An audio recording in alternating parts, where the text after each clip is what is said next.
Bonjour à tous. J'espère que vous allez bien. J'espère que la semaine a été et j'espère que le Seigneur va vous aider dans tout ce que vous allez entreprendre. Aujourd'hui, on va parler de thème de tabou, un thème et que quelqu'un dit que c'est un thème décodé, démodé, qu'on est dans le 21e siècle. On ne parle plus de ça et il n'y a personne qui est de la, de la, de la manière suivante dont je vais parler. Aujourd'hui, on va parler de la virginité. C'est quoi la virginité? La virginité, c'est l'acte d'être vierge. On dit que quelqu'un est vierge, c'est quelqu'un qui n'a été jamais touché avec un homme, etc. Voilà. L'importance de ça, c'est que pour nous les chrétiens, la Bible, nous appelle à nous garder dans la sainteté, à nous appelle à nous préserver pour Dieu, pour l'homme qui sera notre époux, pour l'homme qui sera le père de nos enfants, l'homme avec qui on va passer toute notre vie. Alors, d'où l'idée de bien nous garder pour cette personne-là. Et j'entends dire que lorsqu'une personne vierge va se marier ou se marie, dans les premiers jours de noces, et les gens disent qu'elle saigne et qu'elle jette de sang. Moi, ce que je peux dire, d'après l'anatomique du vagin, vous allez rencontrer des jeunes filles plus précisément, qui vont saigner lors de sa première relation sexuelle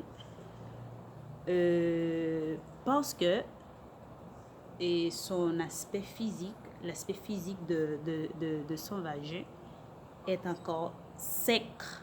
Eau n'est pas humide, car il existe deux types de vagin. Il y a un vagin sec, un vagin très humidifié.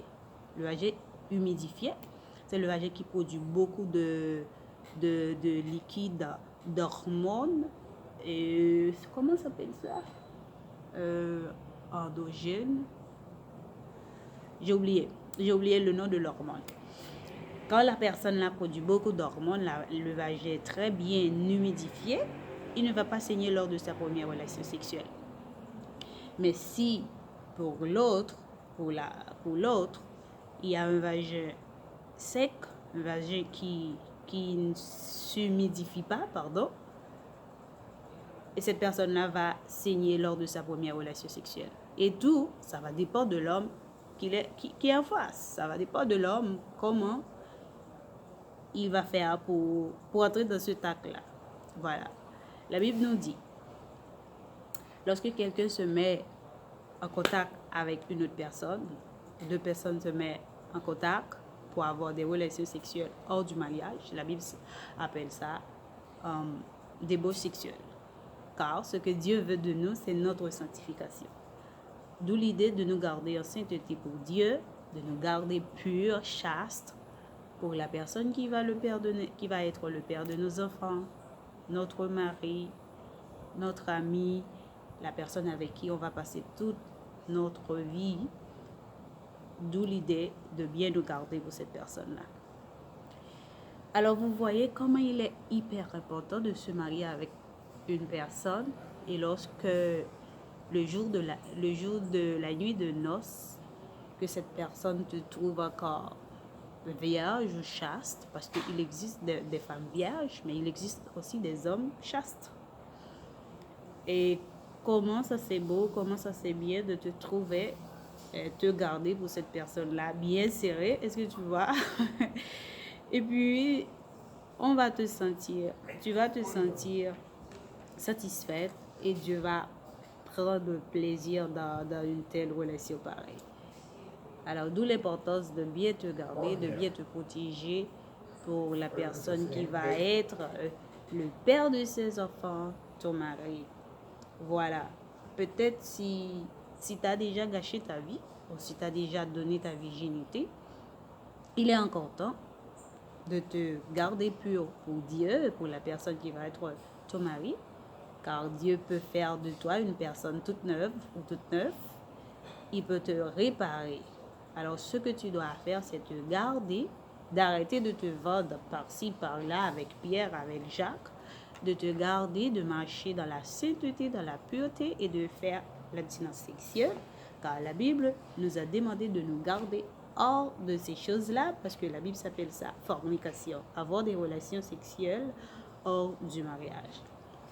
Voilà l'importance de bien te garder. Lorsque tu te gardes pour cet homme-là, il va te respecter parce qu'il ne te prend pas à travers les rues, dans les mains de Jacques, Pierre, Jean, mais il t'a trouvé sain et sauf, il t'a trouvé comme tu le sais déjà.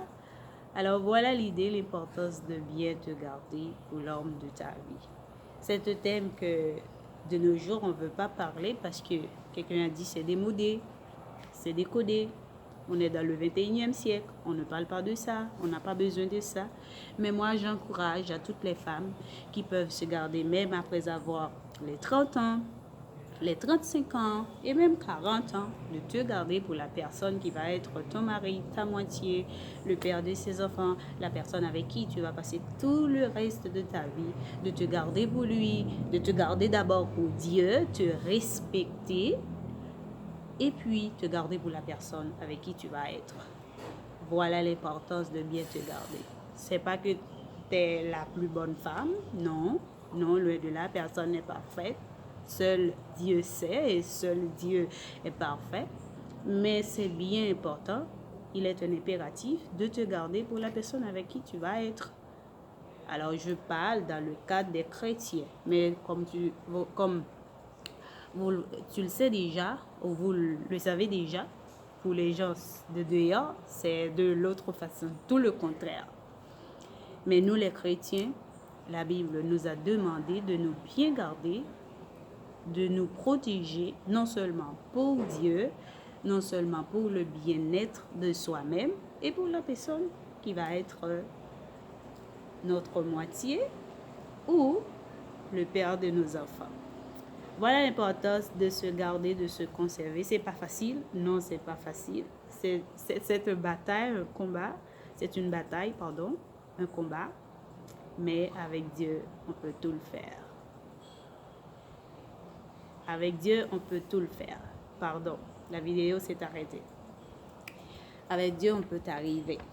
Tu te gardes en sainteté, tu te gardes dans la pureté, même si parfois tu as des changements hormonaux, tu as des envies, tu pries le Seigneur et tu t'entretiens dans quelque chose que tu aimes, peut-être la musique, peut-être l'adoration, peut-être un chant d'été, un cours de... non, je sais pas, un cours. Et ça va aller, ça va passer. Prière de vous garder chaste, prière de vous garder sain et sauf pour la personne qui va être le père de vos enfants, la personne avec qui vous allez passer tout le reste de votre vie. Allez, merci beaucoup, que le Seigneur vous bénisse. J'espère